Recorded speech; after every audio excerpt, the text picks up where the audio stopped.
Letters from a dead woman. On the moors, the wind has a voice. It's a low, keening sound that slips through the cracks of window frames and under doors. It speaks of loneliness, and for 10 years, it has been Elias Hart's only companion. Inside his stone cottage, the air is still, thick with the scent of peat smoke and old paper. A single lantern casts a weak, trembling light on a simple wooden table where a plate of food sits untouched, long since gone cold. Elias stares out the window, his reflection a pale mask against the bruised purple of the twilight landscape. He isn't really looking at anything. He's just existing. A man retired from the world, and then a sound, sharp and unnatural.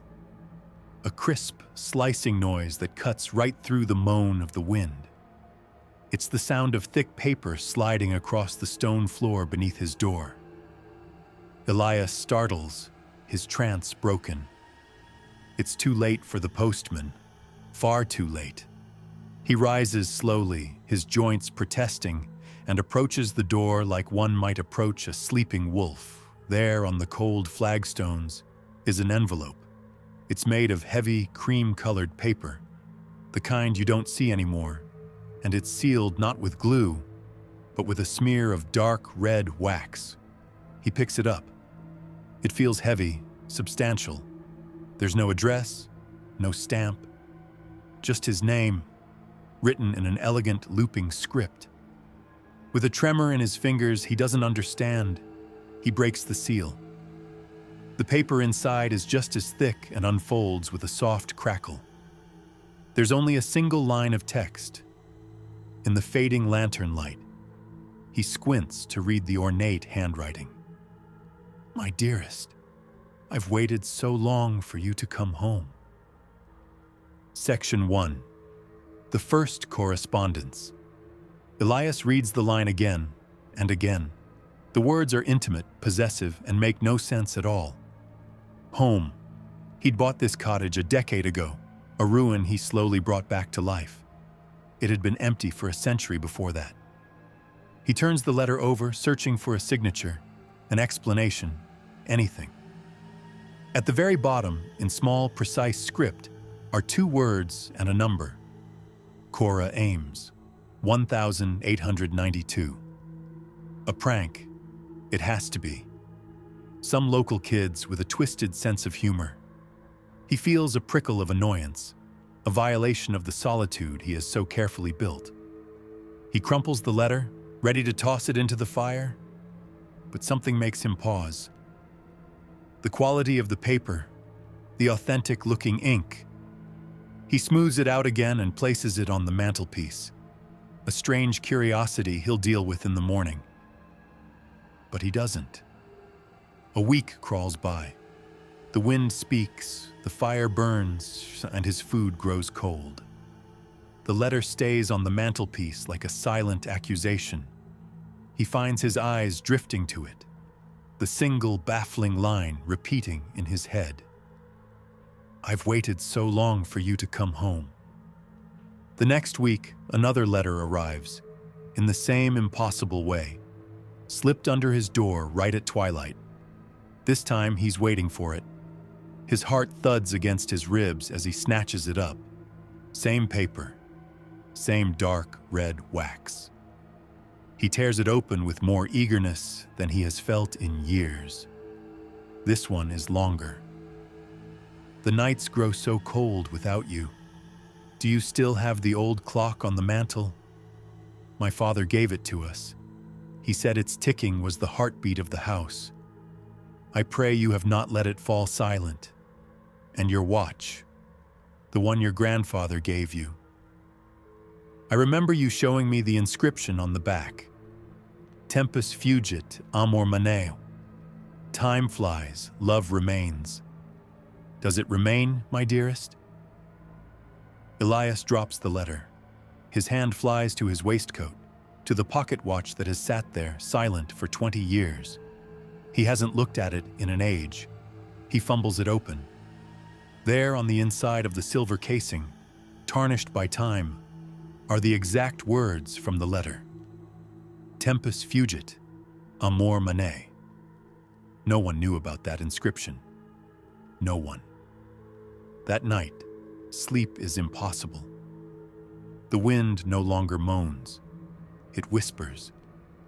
He keeps seeing flickers of movement from the corner of his eye, shadows that vanish the moment he turns to look. The cottage, once his sanctuary, now feels like a cage haunted by a ghost. Driven by a feeling he can't name, part terror, part a desperate, aching loneliness, he sits at his desk. He pulls out a sheet of paper, dips a pen in ink, and in his shaky, blockish handwriting, scrawls a single, incredulous question. Who are you? He doesn't send it. He can't. He just leaves the note on his desk and collapses into a fitful, dream-plagued sleep.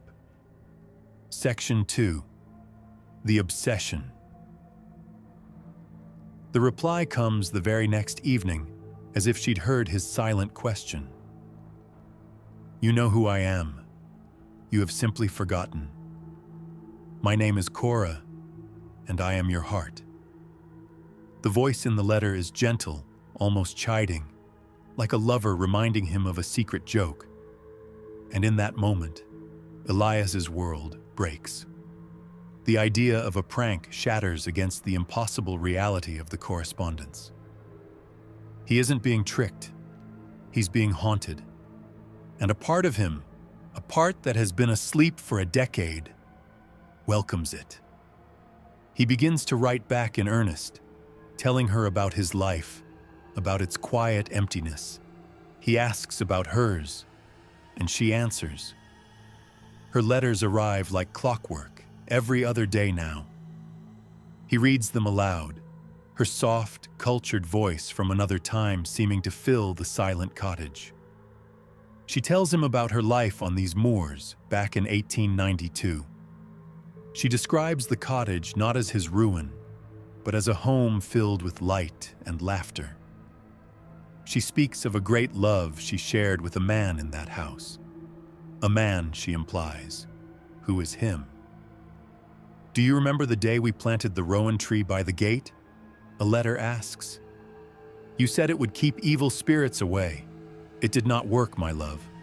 Or perhaps the evil was already inside. Elias becomes a man possessed. His routines dissolve. He stops tending his garden. He forgets to eat. His world shrinks to the space between one letter and the next. He spends his days rereading her words, his fingers tracing her elegant script, and his nights composing his replies, pouring out years of silence onto the page. His beard grows wild. His eyes sink deeper into their sockets. He has a purpose now, to be her confidant, to be her memory. Subtle things begin to change in the house. A faint scent of lavender, the perfume she said she wore, hangs in the air after a new letter arrives. Sometimes, when the wind dies down, he hears a faint melody, the ghost of a piano tune she once described playing. He's no longer afraid. He's enthralled. Driven by a desperate need to connect this to the real world, he walks the 5 miles to the old parish church. He spends an afternoon in the damp, dusty records office, and he finds her, Cora Ames. Died October 1892, aged 23, buried in the churchyard. He stumbles out into the daylight, his heart a cold stone in his chest. It's real. She was real. He finds the grave in an overgrown corner of the churchyard. The headstone is tilted and covered in moss, but the name is clear, Cora Ames, beloved. He should be terrified. The woman he's writing to is buried right under his feet. Instead, a strange sense of triumph fills him. He is the only one who knows she isn't truly gone. He is the keeper of her flame. That night, the letter waiting for him is different. The handwriting is less steady. The ink is darker, smudged in places. The tone has shifted completely. The wistfulness is gone, replaced by a raw, desperate anger. He left me, my lover, my soul. After I died, he fled. He broke his vow, a promise made under the moon, a binding of souls. He was a coward. Elias feels a chill that has nothing to do with the night air. He's no longer just a confidant. He is being pulled deeper into her tragedy and into her rage. Section 3. The Demand and the Union. The letters grow more erratic. Some are stained with a dark, reddish-brown fluid that flakes off when it's dry. The script is sometimes a near unreadable scrawl, boiling with fury and pain. Cora's voice has grown hard, insistent. She speaks of their love not as a memory, but as an unfinished, living thing, a wound that has festered for over a century.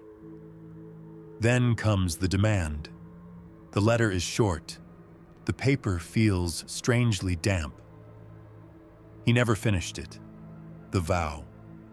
On the tour, there is a standing stone, the old monolith that has seen 1,000 years. We were to carve our initials into it, bound together for eternity by the old magic of the stones. His and mine. He ran before he could finish. His cowardice left me unbound, alone in the cold earth. Elias's hands tremble as he reads the final sharp, cutting lines. You are not a coward. You have my heart. Go to the stone. Take a chisel and finish what he could not. Prove your devotion. Carve your initial next to mine. Bind yourself to me, Elias, and I shall never be lonely again. We shall never be lonely again. This is it, the edge of the cliff, the line between obsession and madness. Every rational part of his mind screams at him to burn the letters, to board up the door, to flee this haunted piece of land. But the loneliness that drove him here in the first place is a powerful anchor. And Cora's voice, his only companion for months, is now the only one that matters. To refuse her feels like a betrayal. It feels like abandoning her all over again. He is utterly consumed by her. Her sorrow is his sorrow. Her rage is his rage. Her desperate need for reunion has become his only reason for being. He makes his decision under a sky the color of a day-old bruise. In the shed, he finds his old stonemason's tools, a heavy mallet, a sharp chisel. He doesn't eat. He doesn't wait. As twilight bleeds across the moors, he leaves the cottage, tools heavy in his hand, and begins the long walk toward the tor. The wind is silent. The air is heavy, expectant. The entire world seems to be holding its breath. Section 4. The Climax and Resolution. Night has fallen by the time he reaches the ancient standing stone. It looms against the star-dusted sky, a black finger pointing toward eternity. It's cold to the touch, and it seems to hum with a strange, latent energy. Elias lights his lantern, its glow pushing back the immense darkness. There, near the base of the stone, he sees it, a single, beautifully carved letter C. It's been weathered by a century of wind and rain, but it's unmistakable. He doesn't waste a moment. He places the tip of his chisel right beside her initial and raises the mallet. The first strike is a deafening crack in the profound silence, then another and another. The work is hard.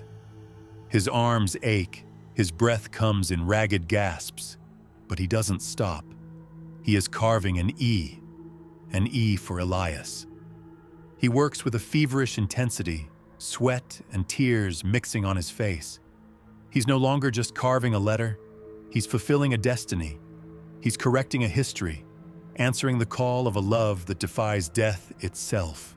As he makes the final, definitive cut, completing the shape of the E beside the C, a sudden, violent gust of wind rips across the tor.